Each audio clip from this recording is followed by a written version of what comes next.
I just didn't give it out like that, but it was a great ride. That's still like Wyoming LOCs are powerful, dude. They're great. You But get what's the what's the strategy behind it? Truly. so it depends on your goals and what you're trying to achieve, right? There's a lot of different structures, and I view everything just as a tool. It's not like there's an end all be all. And anybody tells you that there's an end all be all solution, they have an agenda, right? So I just want to work with the best people that have a variety of tools, and people can be bucketed, right? So there's kind of a spectrum. People have either they lean toward legacy. If you want to leave a legacy, you have beneficiaries. You probably want some type of dynasty trust. You look at a philanthropic organization, private foundation, or you could use a charitable remainder trust or donor advised fund. There's a lot of ways that you can maintain control of the assets, get them out of your taxable estate, and still benefit other people or do good with them. But structuring beforehand is always going to be a better option because then you don't have to deal with the lifetime gift tax threshold here in the U.S., which is currently $30 million under Trump's administration. He's added every year, so I'd expect that the next 2 years it'll go up a little bit. But post-Trump, I don't know. I mean, Biden was going to drop it to $7 million per family.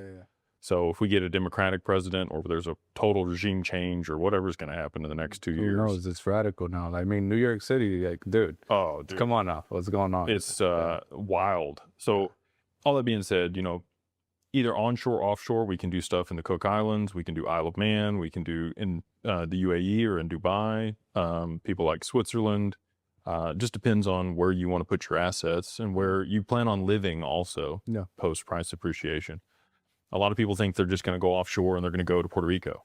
Well, it's become very expensive to live in Puerto Rico.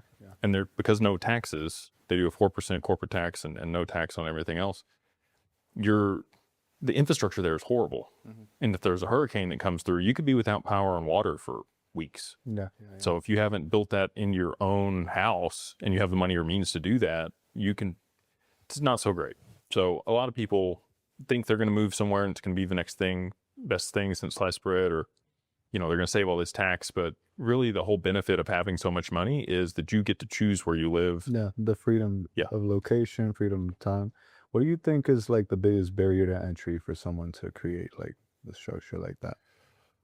I think there's a lot of people that cheap out on stuff. If you're, and not to say that if you pay a bunch of money, you're going to get the best thing either. Oh, sure, yeah. You have to find people that are quality, that have worked with other high net worth individuals and family offices to be able to structure things the right way, that also understand crypto, which is very hard. There's few and far between. It took me a long time to find people in 20 and 21 when I did pretty well and wanted to structure my stuff. And so we have those people. We've been able to cultivate more relationships because people are nice enough